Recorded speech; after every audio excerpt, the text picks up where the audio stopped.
Hello students, ICRA High School online teaching method, standard 8, subject social science, chapter 8, role of parliament in a democratic country. Here, so I'll teach about role of parliament in a democratic country.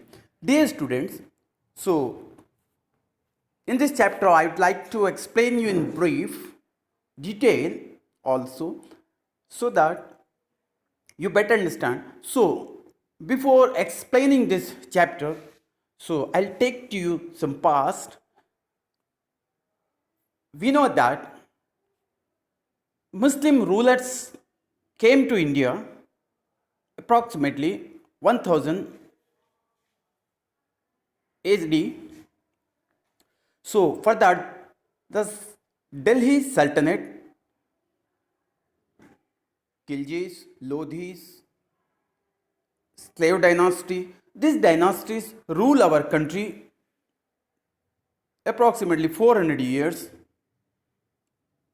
Then, after Babur came from Afghanistan, and he is ruled by name Mughal kingdom, established in India, and they ruled 14th century to 18th century.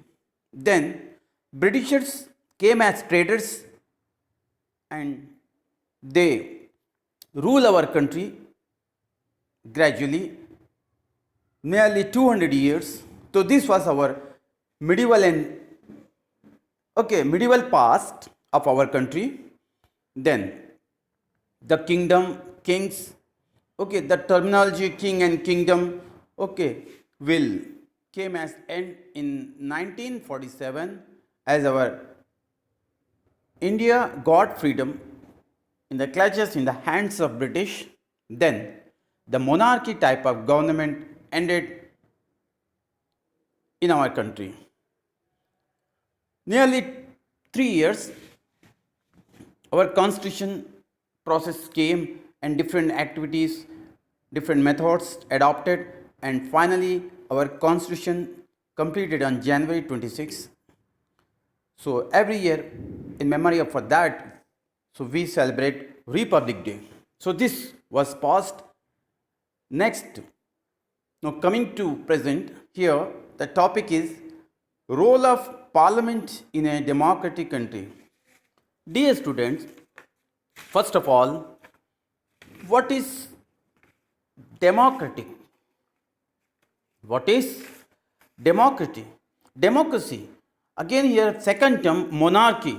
No, I'd like to explain democracy, government by the people, a form of government in which the supreme power is vested in the people and exercised directly by them or by their elected agents under a free electoral system, a state having such a form of government.